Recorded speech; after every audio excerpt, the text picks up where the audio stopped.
Jueves 7 de noviembre y aquí comienza Los Tres Mosqueteros por Radio Agricultura 92.1 en Santiago, por Agricultura TV y por todas las señales a lo largo de Chile. Iba a decir a lo largo y ancho, pero la verdad es que el país no es muy ancho, salvo en la parte de la región de Antofagasta donde entramos al altiplano, y mejor decir largo. Y como ustedes saben, los conductores mosqueteros titulares se encuentran desplegados, unos por el mundo, otros por Santiago, y por lo tanto este programa sigue, porque no los dejamos a ustedes abandonados.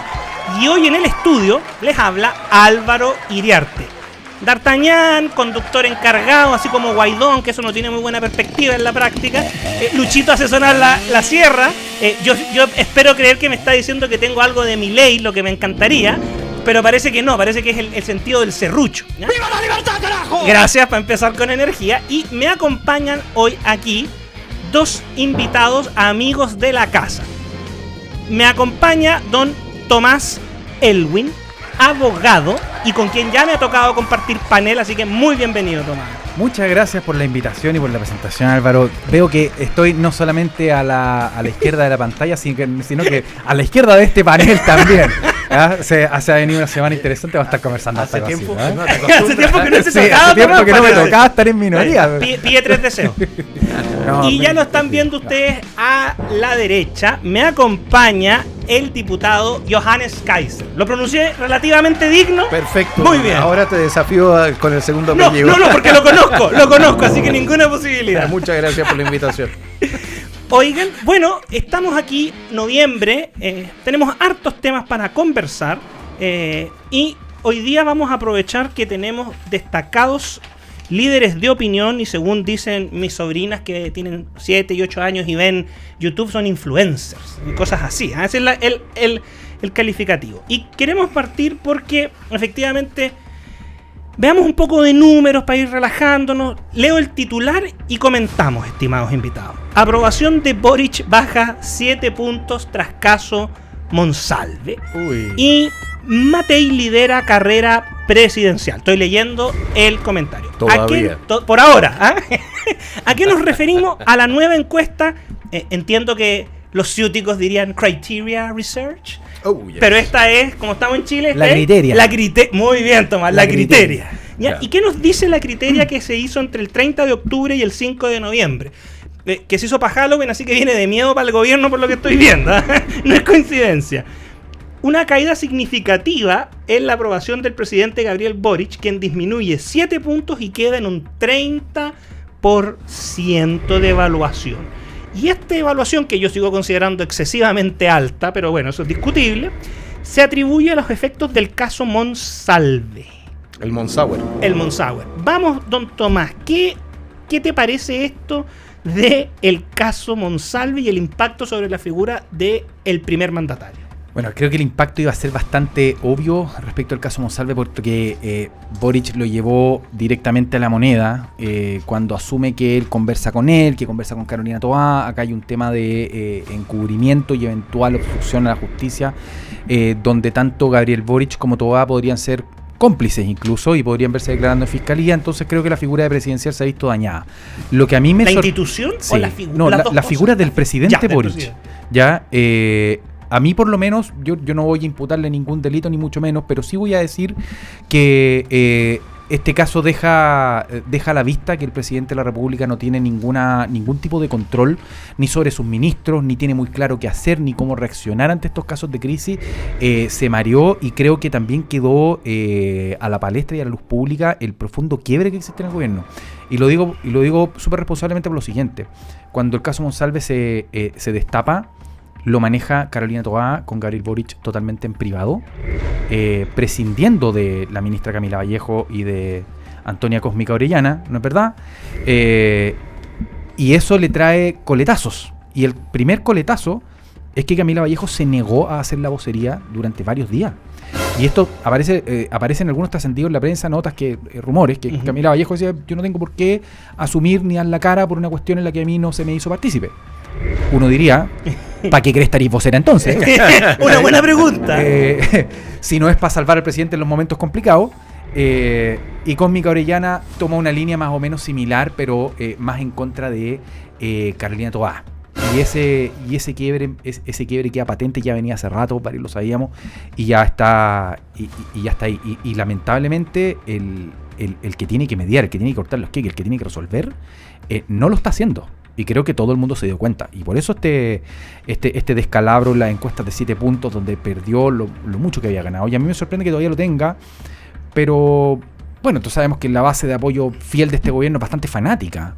Y que probablemente lo va a seguir aplaudiendo, haga lo que haga, o lo que no, o lo que no haga, lo que no. También. Diputado, ahí lo quiero llevar a ese tema, lo que quiera complementar, pero un tema. Estamos acostumbrados ya que la vocera solo dé, comillas, buenas noticias y nunca sea vocera de los problemas. Bueno, siempre hemos tenido dos vocerías. Para los problemas está Cordero y para las cosas buenas está Camila. O sea, oye, el sueño del pibe para un vocero, ¿no? Absolutamente. Pero yo le voy a decir una cosa. Mire, lo que se ha demostrado en esta crisis, otra crisis más, es que el presidente de la República no está al mando, es lo primero. No tiene la capacidad, no tiene el criterio, de hecho no tiene ni siquiera conocimientos legales mínimos. Yo le pregunto directamente a la Universidad de Chile cómo lo dejaron pasar los ramos. No pasó el grado, por lo menos. No pasó el grado, pero eso por lo visto porque no eran los profesores de la Universidad de Chile los que le tomaron la prueba. Si no, no quiero imaginarme la cantidad de gente que estaría arruinada por las gestiones de Boric como abogado, si no es capaz de entender lo que significaba que le trajeran un caso de esta naturaleza. ¿Ya? El no solicitarle la renuncia de inmediato al subsecretario una vez que se entera de que el subsecretario tuvo contacto con la prueba que va a ser utilizada en el procedimiento contra él. ¿Ya? Más allá de la presunción de inocencia, lo que fuera, el subsecretario le dice, oiga, yo fui a ver las cámaras. Claro. O sea, yo tuve contacto con la prueba misma. Es el momento, como subsecretario del Interior, es el momento que tenía que sacarlo. Y yo creo de inmediato. O sea, ¡pum! Y yo creo que la que cachó esto fue la ministra del Interior, que lo llevó a donde Boric, para que Boric efectivamente cortara el queque, porque el único que podía sacar a Monsalve era él, porque es un funcionario de confianza, y ahí nos muestra también hasta qué punto está descuadrado el sistema interno. El subsecretario no le responde al ministro, le responde al presidente, ¿de acuerdo? Pero en ese sentido el presidente se niega a tomar una decisión, y de hecho la toma una vez que se destapa esto a través de la prensa. Sí. Y eso porque tenía agenda, o sea, no es que lo estemos imaginando, tenía agenda completa. Y eso me muestra, y eso me muestra a mí que, al presidente Boric no le importó la calidad de los delitos que se le habían imputado al subsecretario Monsalve, y no le importó que Monsalve hubiese intervenido de manera criminal, abusando de su poder. Y si a Boric no le importó, la verdad es que a mí eso me complica mucho cuando Guillermo Ramírez sale y dice, no sabes qué más, nosotros no vamos a acusar constitucionalmente a este presidente de la República porque un presidente de la República también tiene obligaciones legales. Claro. Sí, por supuesto. Y si el presidente de la República no cumple con esas obligaciones legales, tiene que responder como cualquier hijo de vecino. Toda la izquierda ha estado durante ¿cuánto tiempo reclamando? Porque hay dos tipos de justicia. Una justicia para los poderosos y una justicia para el normal de la gente. Y a la primera oportunidad que se presenta, resulta que los poderosos, el poderoso señor Monsalve todavía no es formalizado, al poderoso señor presidente de la República, la oposición renuncia a hacerle cualquier tipo de cuestionamiento. No, y Toti Orellana diciendo, oye, pero es que guardemos las proporciones si no estamos hablando de Claro. O sea, generando una estratificación en clase, que más que en clase parece casta a estas alturas, ¿no? Bueno, es el mismo gobierno que tuvo trabajando, el gobierno de las 40 horas que tuvo trabajando a un caballero 18 horas hasta que colapsó y murió en la misma moneda. Y yo le voy a decir una cosa respecto del 30% o 25% de apoyo del gobierno al gobierno de Boric. Si usted respalda al gobierno de Boric, señor, le voy a decir una cosa, después de todo lo que ha sucedido con las fundaciones, que no se entregan los útiles de la Junaep, con las lucas que se han perdido en toda la administración pública, con las decenas de miles de personas que están muriendo en las listas de espera, con los colegios arrasados, literalmente la educación destruida por estos jóvenes, y que ahora son gobierno, con la economía detenida, con este caso de corrupción, porque es un caso de corrupción. Es el caso de corrupción más grave. Entonces le voy a decir una cosa, usted tiene un problema de brújula moral. Claro. No es un problema solamente del gobierno, es un problema de la base y nosotros todos como país tenemos un problema serio porque hay un porcentaje importante de la ciudadanía de nuestro país que está dispuesta a bancarse cualquier inmoralidad y cualquier delito siempre y cuando lo cometa su sector. ¿Sabes qué pasa? Yo he hablado harto con gente que es fanática de este gobierno y le excusan todo en función de su propia tontera. Entonces, ¿qué es lo que te dicen? Mire, no, es que lo que pasa es que... o sea, no es malo, es tonto. Claro, es neófito, es muy adolescente, está aprendiendo, pero es buena persona. Entonces, pareciera ser que en este país vale más ser bien intencionado, aunque seas un idiota, antes que hacer bien las cosas o hacer bien la pega. Entonces, bueno, tú conocías el tema del camino al infierno, ¿no? Sí, pues, claro, pues. Está bien. Para allá iba precisamente. Y llega un punto en que uno no puede seguir excusándose, creo yo, en su propia tontera. Entonces, mire, perdónenme, no es que yo sea malo, que soy simplemente estúpido. Entonces, a mí yo ese argumento no lo logro entender, sobre todo porque como abogado a uno le enseñan que la culpa grave se equipara al dolo. Entonces, llega un momento en que ser imbécil es lo mismo que ser malintencionado. Claro, por los efectos que tiene. Y no nos equivoquemos, piensen lo siguiente. Aquí cuando se destapó el caso Fundaciones, que tampoco lo ha avanzado, y ahí la Fiscalía, a mí me parece que está dando vergüenza de manera espantosa, cuando se destapó el caso Fundaciones, tuvimos el robo de los computadores del Ministerio de Desarrollo Social. Como si nada. Asaltaron las dependencias de los ministerios en regiones. Desapareció justo los computadores donde estaban las pruebas desaparecidas. Y no hay respaldo, no hay nada. Y aquí todo el mundo hace como si esta cuestión hubiese pasado piola. No, claro. Es que dejemos que las instituciones funcionen. Yo le voy a decir una cosa, las instituciones en Chile no funcionan. Punto. La Fiscalía no funciona. Y el Poder Judicial no funciona.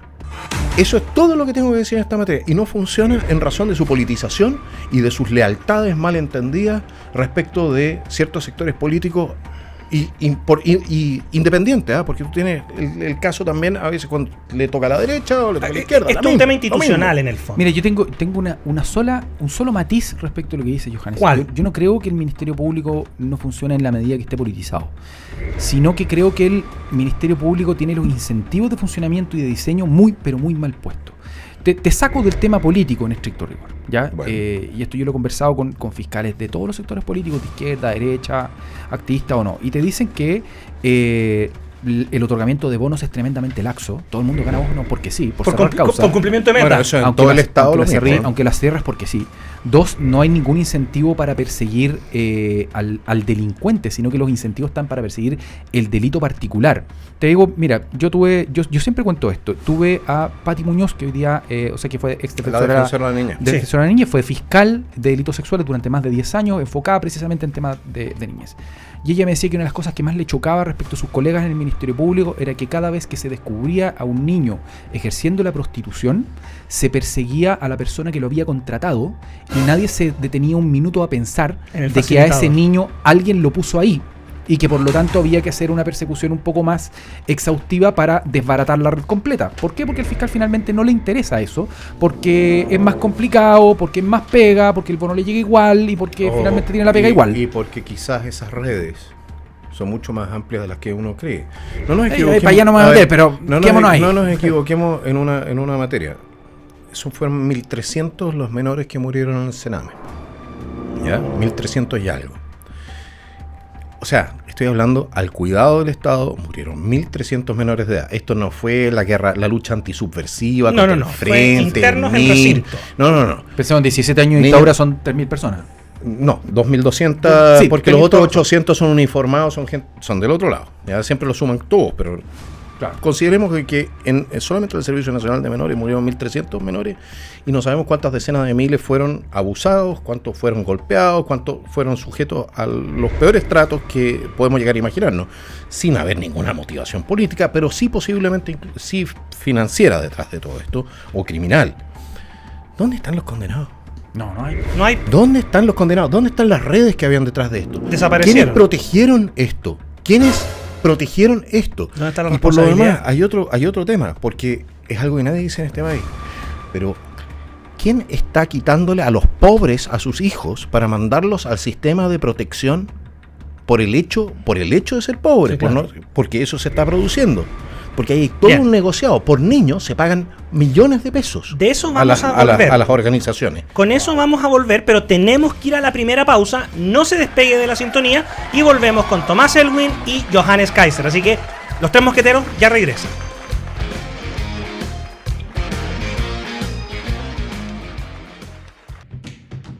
Sincroniza automáticamente con el Servicio de Impuestos Internos y automatiza tu control de gestión. Olvídate de las planillas complicadas. No pierdas tiempo y reduce hasta en un 50% el tiempo en tareas repetitivas. No esperes más por reportes difíciles de leer. Controla tus datos y tu negocio en tiempo real. Visítanos en www.controlatusdatos.com y descubre cómo transformar tu forma de trabajar.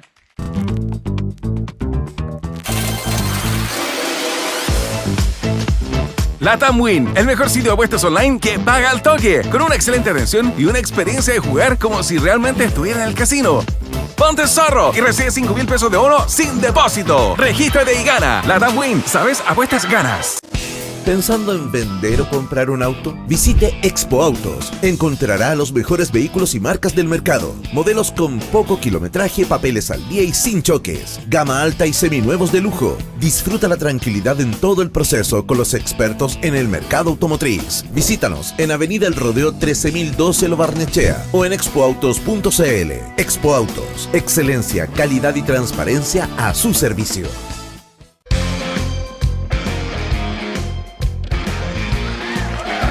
Ya estamos de regreso en Los Tres Mosqueteros, jueves 7 de noviembre. Y no podemos dejar de mencionar a todos aquellos que hacen posible la transmisión ininterrumpida de este programa.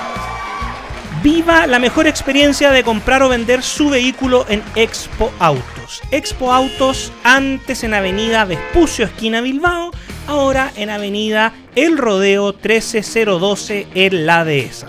Expo Autos, www.expoautos.cl. Y tengo un mensaje para todos los que nos están siguiendo. Atención, mosqueteros, ¿están listos para la pura diversión? En latamwin.online le damos 5,000 pesos de bienvenida sin necesidad de hacer depósito alguno. Así, tal cual lo escucharon. Solo regístrense con el código mosqueteros, todo con mayúscula, no los tres mosqueteros, no tres mosqueteros, no, mosqueteros. Y ya pueden empezar a ganar y cobrar en LATAM Win. Estamos aquí conversando con Tomás Elwin y el diputado Johannes Kaiser. Y estábamos conversando, se fue generando estas instancias de conversación tan entretenidas a raíz de una encuesta. Y quiero tomar otro dato interesante para seguir en esta reflexión. Y ahora en este bloque voy a partir con Johannes y después vuelvo con Tomás. Vamos jugando. Fíjate, Johannes, que esta misma encuesta, que uno es muy legítimo tener ciertas dudas a raíz de todo lo que está pasando últimamente con las encuestas. Pero hay una cosa que me interesa y me llama mucho la atención. Dice que el gobierno mantiene un 30% de aprobación más o menos, y otras encuestas también muestran ese estándar. Y fíjate que acá en la Criteria preguntan por la satisfacción con la democracia después de la jornada de las elecciones municipales y regionales. Y lo interesante es que dice que un 55% se declaró que sigue satisfecho con la democracia, pero un 26% se mostró menos satisfecho tras los comicios. Y a mí me llama la atención que este 26 es bastante similar al 30% de apoyo que refleja el presidente. ¿Ves tú alguna conexión ahí, Johannes? Mira, correlación no necesariamente causalidad. Correcto. Pues no nos equivoquemos que Republicanos también sacó bastante menos de lo que esperaba sacar. Y podría haber alguien molesto, no, por ejemplo. Por ejemplo. ¿Ya? En ese sentido, yo no sé si ese es el tema especial. Yo creo que el 25% está menos satisfecho con la democracia. Puede también tener que ver con el escándalo mismo de Monsalve, sí, claro. Lo que está sucediendo. Sí. No nos equivoquemos. Mira, los sistemas políticos terminan de colapsar cuando no ofrecen a la gente ciertos bienes básicos. Y entre otros, estamos hablando seguridad, estamos hablando legitimidad en el ejercicio del poder.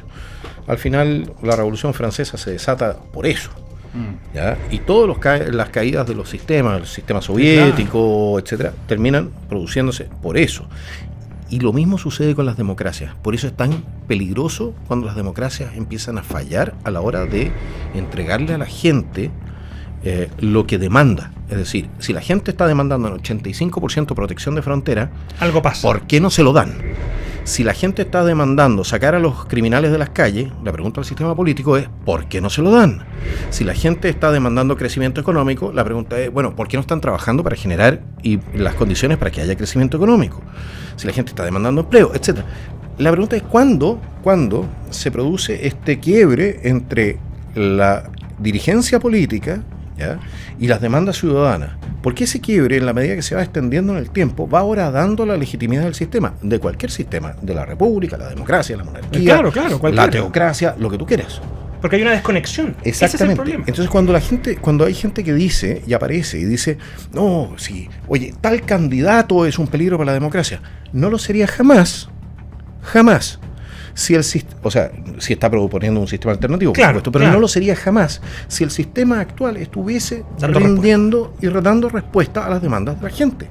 Entonces, hay un tema ahí, yo lo noto también en el Congreso, la falta de sentido de urgencia, y la disposición a perderse en el último titular del diario y no concentrarse en las cosas más importantes. En el Twitter, en el TikTok. Y también en el Ejecutivo.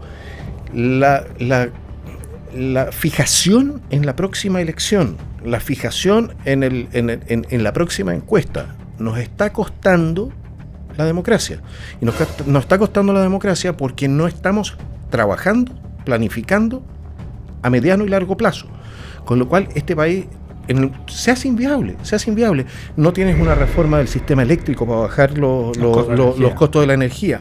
No tienes una reforma, lo vas a ver en el presupuesto ahora, no tienes una reforma importante del sistema carcelario, con más presupuesto para poder sacar a los criminales de las calles. No tienes una inversión, no tienes una reinversión efectiva de los recursos que realmente necesitas para fortalecer a las policías, de fortalecer la fiscalía. No sucede nada estructuralmente hablando que responda a las demandas ciudadanas, pero que responda no desde la perspectiva ideológica, sino que desde el punto de vista práctico. Soluciones. Exactamente. Y nuevamente la pregunta, a ver, si se supone que también es una cuestión de loco, si los políticos quieren votos, ¿por qué no le dan a la gente lo que quiere? La gente quiere que se cierre la frontera, se controle la frontera, se impida la inmigración ilegal. Ahora, Tomás, ¿por qué no darlo? Ahí, Tomás, ¿tú tienes algo? ¿Qué te parece este tema del 25% de descontento? Sí, hay demasiado que desempacar acá. De partida, Chile está viviendo una crisis política no de hoy, sino que hace rato que se viene incubando. Correcto. Johannes, tú tienes toda la razón cuando señalas que los sistemas políticos, los sistemas de gobierno son la forma en que socialmente nos organizamos para resolver ciertos problemas que nos son comunes. Por lo tanto, cuando el sistema deja de responder y deja de solucionar, es cuando el sistema empieza a caer en crisis y termina por caer. Y esto puede pasar con monarquías, con sistemas parlamentarios, democracias presidenciales o cualquier otro. En Chile nosotros estamos en una parálisis política donde no se hacen reformas relevantes, estamos hablando de reforma de pensiones, de ISAPRE, de lo que tú quieras, hace ya bastante tiempo. Y yo creo que hay dos causantes, o más bien dos factores que son súper pertinentes a considerar acá.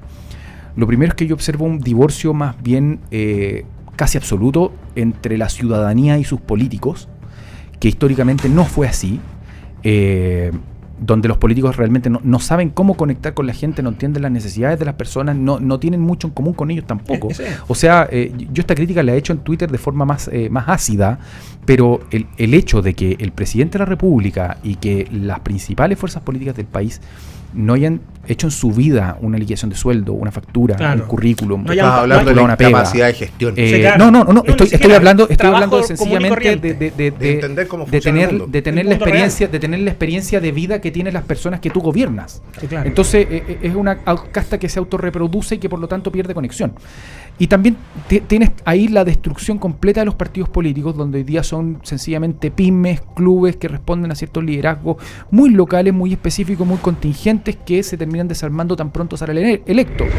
Lo vimos con la lista del pueblo, lo vimos con algunos partidos también, ponte tú en amarillo, en demócrata, es un problema que se padece. O sea, nosotros somos un partido muy chico porque no hay ningún incentivo a actuar de forma coordinada. Entonces, mientras eso siga así, yo tengo la impresión de que es imposible llegar a algún tipo de acuerdo o a remar hacia algún lugar común, sino que vamos a estar en esta eterna parálisis poniendo algún parchecito o reaccionando a ciertos problemas, claro, cuando ya dejan de ser discutibles en el fondo. Cuando ya hay una realidad que te golpea en la cara. Claro, tú reaccionas a la migración no cuando tienes a la gente entrando, sino que cuando los tienes durmiendo afuera de la moneda. Claro, en la plaza, en el parque. Entonces, eso ya es demasiado tarde, o sea, tu reacción ya no llegó.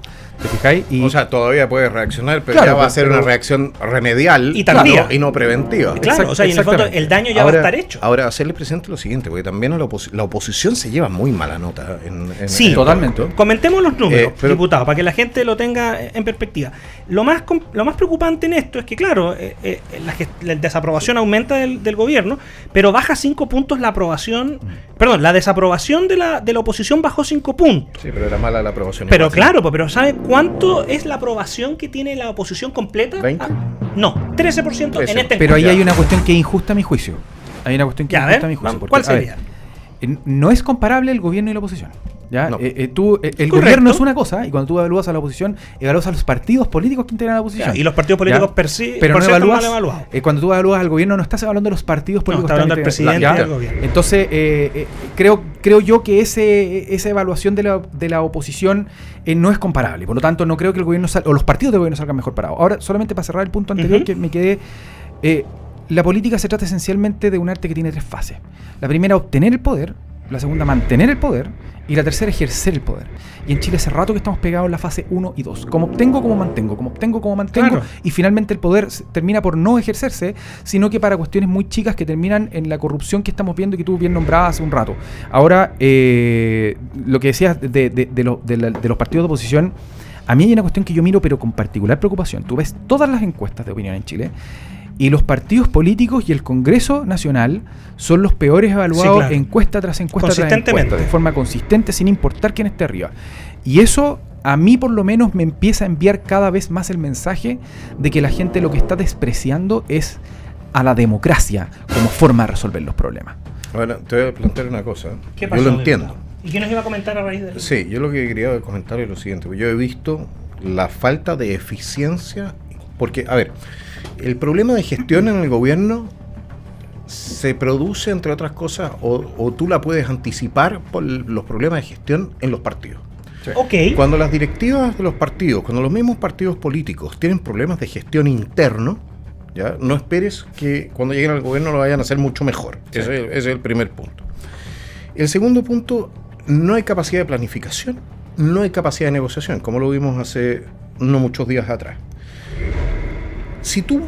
Yo escucho todo el rato esta frase hueca de la unidad de la oposición. ¿Con qué propósito? ¿Pero en torno a qué? ¿En torno a qué proyecto? Ese es el punto. Nadie hace una oferta hasta el momento, o yo lo he tratado de hacer en el Congreso, pero nadie se sienta y dice, ok, ¿qué es lo que queremos alcanzar en un eventual gobierno de la actual oposición? Mínimos comunes. ¿Cuáles son los mínimos comunes que nosotros queremos defender? ¿Cuáles son los no-goes de las distintas formaciones? ¿Ya? ¿Cuáles son las metas que nos queremos poner? Porque no nos equivoquemos. Uno de los grandes problemas que tenemos en materia política en Chile es que no medimos a los gobiernos y no medimos a la oposición tampoco de acuerdo con metas. No. Nunca se ponen metas para que no los puedan medir. Es la del flojo. ¿De acuerdo? Claro. Entonces, estamos a 1 año y medio, poco menos, de la próxima elección presidencial. No hay nada claro. No hay proyecto.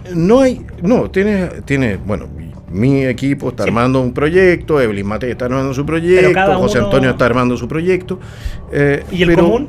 Pero los mínimos comunes, entonces se descubren o se empieza a burguetear en ellos para la segunda vuelta. Claro. ¿Cuánto es? ¿Un mes? Es una cuestión... Y arreglamos sobre la marcha. Claro, es una cuestión enferma. Por lo demás, también el determinar quiénes van a ser gestores, etcétera, también se decide entonces a último minuto, y es a través de un sistema de cuoteo. Y yo le voy a decir una cosa: este país no aguanta más cuoteo político en cargos técnicos. Este país no aguanta más seremis que son, o ministros de Agricultura que son periodistas, y seremis de minería que son sociólogos. Con 25 años. No aguanta eso, ni de derecha ni de izquierda. De nada. Tú tienes que volver a... Yo sé que mucho tiempo estuvo muy vilipendiado el tema, pero necesitamos tener tecnócratas a cargo de los campos técnicos. ¿Qué hay que poner políticos en los campos técnicos? La dirección política tiene que estar restringida a la más alta esfera del Estado, y en el resto pon técnicos. Pero lo que se ha hecho durante los últimos por lo menos 20 años, pues yo te diría que antes de eso la Concertación todavía buscaba técnicos. Totalmente, y tenía de los mejores. Pero lo que se ha hecho desde el gobierno de Bachelet 1, te diría yo, ha sido ir poniendo ineptos, bueno, incluida la presidenta, ha sido poner ineptos en cargos en los cuales para los cuales no tenían la preparación, y donde es contigo aprendo, es decir, después de 2 años, 3 años, después más de los o menos, errores, después de haber dejado la escoba, entonces aprenden un poquitito, y eso cuando hay buena voluntad. Pero tenemos que irnos a una pausa, se pasa muy rápido. No se despegue de la sintonía, volvemos al último bloque de los Tres Mosqueteros.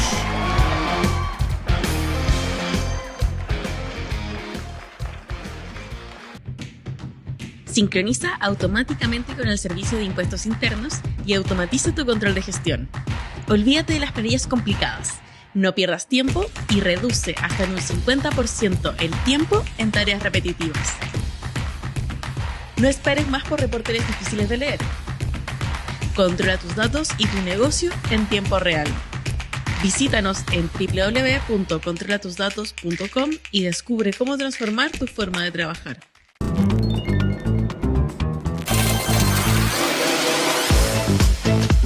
LATAM Win, el mejor sitio de apuestas online que paga al toque, con una excelente atención y una experiencia de jugar como si realmente estuviera en el casino. Ponte zorro y recibe 5,000 pesos de bono sin depósito. Regístrate y gana. LATAM Win, ¿sabes? Apuestas ganas.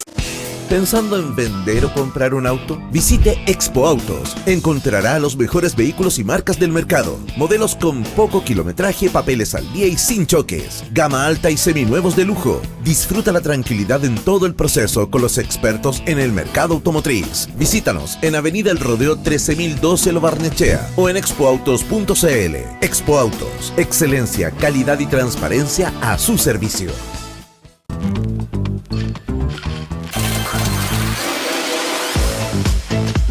LATAM Win, el mejor sitio de apuestas online que paga al toque, con una excelente atención y una experiencia de jugar como si realmente estuviera en el casino. Ponte zorro y recibe 5,000 pesos de bono sin depósito. Regístrate y gana. LATAM Win, ¿sabes? Apuestas ganas.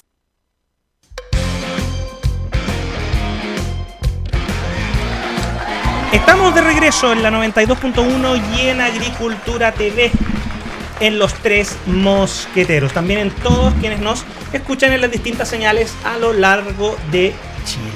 Y en este último bloque queremos comentar, estamos en esta dinámica, hemos estado conversando a raíz de una encuesta, que podría ser otra también, pero han salido temas muy profundos acá: la crisis moral de Chile, la situación de la política, el mal funcionamiento de las instituciones, la falta de elementos básicos. Y fíjate que ahora comienza la discusión del presupuesto, y acá tenemos un tema porque el presidente Boric viajó a la primera piedra del Instituto Teletón en Ñuble. Y en este acto el presidente señaló respecto de la tramitación de la ley de presupuesto, comillas, nos están rechazando en este momento varias partidas, cierre comillas. Y de alguna manera lo hacía porque en el acto, en esta actividad, estaba el senador Gustavo Sangüesa de la UDI y la senadora Loreto Carvajal del PPD. Lo interesante, Tomás, para partir aquí contigo en este bloque, es que cuando el presidente dice esto, no se había rechazado ninguna partida presupuestaria todavía. Claro, estaba como más o menos anunciado, se veía el clima. Supuestamente, claro, pero ¿qué pasó? Después de las declaraciones del presidente, y tomo las palabras del bloque anterior del diputado Kaiser, no hay correlación a lo mejor, o hay correlación y no causalidad, no lo tenemos claro, o qué sé yo. Se terminó rechazando defensa. Pero entonces, Tomás, cuando el gobierno tiene estos problemas de que no cumple las metas de crecimiento proyectado, hay un cuestionamiento al fondo al manejo del fondo de estabilización, el FES, el FES bueno, como dicen por ahí. Un fondo de estabilización social. Estabilización social. Que es para las catástrofes. Claro, y que ha tenido un gasto pero increíble en los últimos 2 años. Sin catástrofe, aparte del gobierno, ninguna otra catástrofe. Tomás, ¿cómo ves tú esta actitud? Porque en la práctica el presidente en el fondo da a entender que se tiene que aprobar el presupuesto y no hay posibilidad de cuestionar, de impugnar los gastos. ¿Cómo lo ves tú? A ver, la ley de presupuesto, esto lo ha dicho Renato Garín, no se toca desde hace más de 100 años. Ya venimos más o menos trabajando con la misma desde 1891. ¿Será el trauma de la guerra civil? No, el tema es que las presiones a nivel estatal son tales que implica reducirla o hacer gasto cero, que era lo que había propuesto Ignacio Briones en su minuto, cosa de construir nuevamente el presupuesto nacional a partir de base cero. Te implica agarrarte con todo el aparato estatal, y eso el presidente el costo político de hacerlo es enorme. Ahora, las leyes de presupuesto en Chile no ocasionaron una guerra civil. Es el gran instrumento que tiene el Parlamento para castigar, para disciplinar o para mandatar al presidente, ¿ya? Entonces, claro, él lo mira con mucho miedo y pretende que el Parlamento le apruebe la ley de presupuesto sin cuestionarle absolutamente nada, como si fuese básicamente una estrella de rock que, lamento comunicarlo, no lo es. Entonces, ese castigo es bastante obvio, bastante evidente, y me parece que no hay lugar para enojarse. O sea, lo mejor es ir, conversar, ver por dónde negociar y hacer la pega política que se han negado a hacer, que en el fondo es seducir voluntades, armar equipo y tratar de generar mayorías que no las tienen. Ahora, tienen el Estado, pero no tienen mayoría. Diputado, aparte de esto, usted tiene, además, nos puede contar ¿qué pasó con el rechazo a la partida de defensa? Sí, por supuesto. En primer lugar, decir que este gobierno tiene un problema serio para reasignar recursos, es decir, para establecer prioridades. No puede gastar simplemente en todos lados todo porque dejar todo el mundo satisfecho, porque tú de alguna manera tienes que priorizar gastos, ¿de acuerdo? Ok. Entonces nosotros vemos cómo le suben la partida a cultura por $100 millones, una cosa así, una cuestión de loco. Ya, $70 millones, $80 millones. Porque de un año para otro, eso es importante. Y al mismo tiempo nos dejaban sin efecto, una vez más, la ley que reemplazaba la ley reservada del cobre. ¿Ya? De nuevo. Una ley permanente. Claro, querían suspender de nuevo el fondo de contingencia, no lo querían rellenar, que es el fondo para el caso que nosotros tengamos una guerra o haya un terremoto y tenga que activar una serie de reservas. Eso no lo querían rellenar. En el fondo no querían que ingresaran como correspondían recursos por este presupuesto. Exactamente. Se quieren gastar la plata en las elecciones, pero no se las quieren gastar en lo que es prevenir el seguro contra incendios de Chile, si lo quieren decir así, ¿ya? Ese es un punto. Pero eso es una parte del articulado.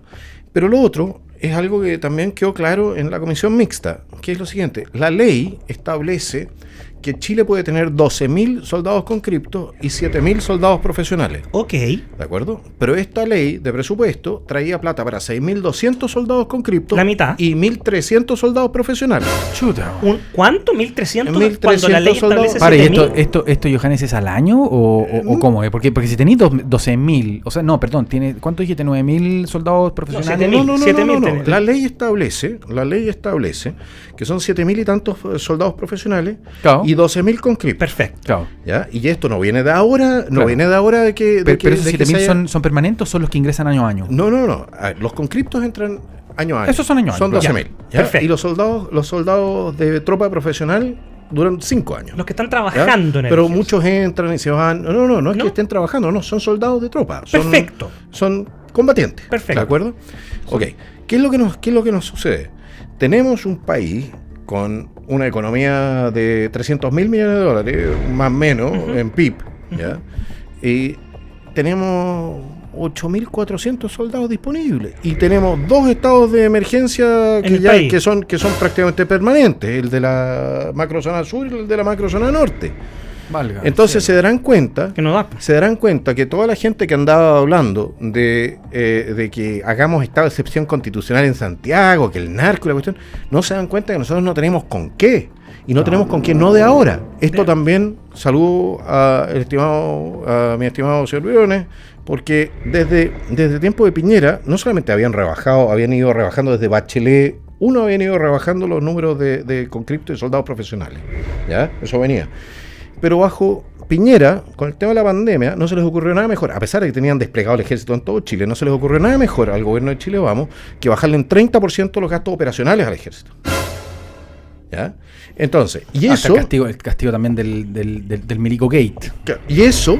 No, estos no son gastos reservados, gastos operacionales. Sí, no, pero puede ser un castigo, puede ser leído como un castigo. Todo lo que tú quieras, pero tú no castigas una institución que es esencial, bueno, para la República. Pues, no castigas las instituciones. Tú puedes castigar a las personas que se portan mal, pero no puedes castigar a las instituciones, porque tú le estás haciendo un flaco favor al país. Entonces redujeron 30% los gastos operacionales, y esa es la base sobre la cual ha seguido trabajando este Nunca gobierno. se repuso. Nunca se ha repuesto. Los gastos operacionales nunca se repusieron. Ya. Y esa es una parte de la partida, y la otra parte de la partida son las lucas, tanto para conscriptos, soldados profesionales y para rehabituallar la reserva. O sea, en el fondo estamos indefensos. En la práctica, no estamos indefensos, no estamos indefensos. Nosotros tenemos una capacidad de fuego muy alta, tenemos armamento muy bueno, pero hay que entender una cosa.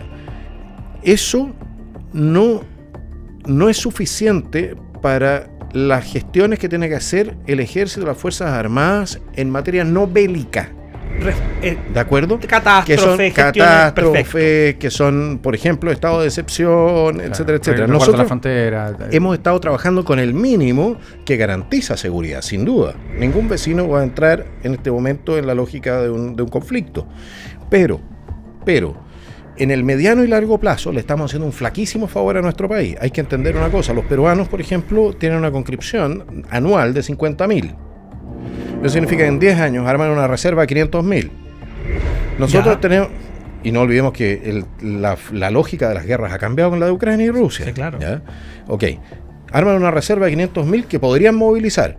Nosotros tenemos 6.200 anual. En 10 años son 62.000. No eso es 1 a 10. Sí, claro. No, Dios mío. No te da. Por Entonces, que bombardearnos. el Estado, y cuando nosotros presentamos esto en la comisión mixta, porque yo nuevamente levanté el tema, lo vengo levantando ya hace 2 años. Cuando levantamos esto en la comisión mixta, los colegas parlamentarios no podían creerla. Porque efectivamente el comandante y jefe del ejército dijo, sí, la ley nos dice tanto y esto es lo que nos asigna el presupuesto. Y quedó la tendalada. Dijeron, oye, a ver, ¿cómo es la cuestión? Pues hasta el momento, como no son especialistas en materia de defensa, no se había levantado este tema con esta fuerza. Entonces dicen, oye, ¿usted va a poner las lucas para cubrir la ley o no? Y más encima estaban bloqueándonos el fondo de contingencia. Ahora, entonces, y esa es la razón por la que rechazaron la partida. ¿Qué querían? ¿Que le aprobáramos una partida de ese tipo? El gobierno quería que la aprobara. ¿Cómo le vamos a aprobar y por esa eso partida? lo dijo el presidente en la actividad. Ahora, esto también ya estamos llegando al final del programa, pero también nos recuerda un aspecto interesante de la discusión de presupuestos. En otros países, como por ejemplo en Estados Unidos, la discusión de presupuesto es la discusión política del año a año, y no deja de ser importante, y se genera verdaderamente, cuando hay acuerdos, se generan ahí los acuerdos importantes, o sea, porque tiene un tema. Ahora, yo personalmente no voy a entrar en discutirse el tamaño y eso, no. Yo lo que quiero decir es lo siguiente, o sea, creo que tú diste en el clavo cuando dijiste, como no son especialistas en defensa, por los integrantes de la comisión, entiendo cuando estábamos conversando acá y tú... No, en general los parlamentarios no necesariamente son especialistas en esta materia. Pero lo que yo te quiero decir, por ejemplo, en Estados Unidos, con todo lo que uno puede criticar, el Congreso tiene una oficina de presupuestos que tiene la capacidad de pararse de igual a igual con el ministro de Hacienda. Nosotros no tenemos. El Congreso chileno no lo tiene, y eso es una desventaja, porque acá la DIPRES es la única que tiene la capacidad al instante, por correo electrónico, por WhatsApp o con el computador, y usted lo ha visto, diputado, prepararte el monito, hacerte el gráfico, traerte el documento, y los diputados y el senadores quedan en amplia desventaja, aunque tengan capacidad y aunque tengan sus asesores. Pero yo le quiero dar un mensaje de esperanza al ministro Marcel en materia de ley de presupuesto. Hemos identificado muchas partidas que no necesitan ejecutarse, es decir, malos programas y cuestiones por el estilo, y lo vamos a ayudar ahorrar lucas. Y entonces va a tener lucas para carabineros, y va a tener lucas para cárceles, y va a tener lucas para controlar fronteras. Va a poder reasignar. Mira, si cuando no se malgasta, como decía el presidente Bukele, decía, cuando no se roba y no se malgasta, entonces la plata sobra. Claro. Pero hay que preocuparse de la gente que tiene perritos no binarios. Claro, efectivamente, el perrito no binario, caletas con perspectiva de género. La caleta con perspectiva de género. La caleta con perspectiva de género, que sabrás que fue aprobada con votos de la oposición también. Pero ese fue un pastelazo del presidente. Y de la oposición, porque ¿qué le andáis aprobando estupideces? No, pero sí, la caleta de género era una cuestión que tenía un baño para mujeres. En el fondo era eso. Y él fue a decir esa tontera de la perspectiva de género. No era solamente el tema del baño de mujeres. Y la cuestión venía con una cuota también para pescadores, para la representación y cuestiones. En vez de dejar que la gente. Mira, yo te voy a decir una cosa. Hay que parar de gastar plata en asesores. Yo no he visto. Bueno, van quedando 2 minutos, Yo no he visto mejores representantes gremiales en general que las mujeres. Cuando ponías a una mujer como dirigente gremial, que es la rompe. Complicado decirles que no. ¿Ya? Consiguen muchas cosas. Consiguen mucho más que los caballeros. Entonces, te puedo asegurar que los pescadores no son tontos, los mineros no son tontos. No, claro. Mira, la gente se busca sus representantes de acuerdo con lo que considera que es necesario. Y si tú en Chile respetas a la gente, déjalos que se buscan sus propios representantes. Nos pasó en el primer Consejo Constitucional, ¿te acordarás? Que quedaron 11 mujeres, quedaron fuera por la estupidez de la paridad. Por la estupidez de la ley de paridad. Sí. Bueno, les tengo una mala noticia. Se acabó el programa. Terrible. Bueno, los dejo cordialmente invitados. Sigan en la sintonía. No se pierdan el viernes el próximo capítulo de Los Tres Mosqueteros. Tomás, Johannes, gracias por acompañarnos. Muchos saludos a Magda, Cris y a Pancho. Nos vemos. Saludos para todos. Chao. Muchas gracias por la invitación. Cuídense. Nos estamos viendo.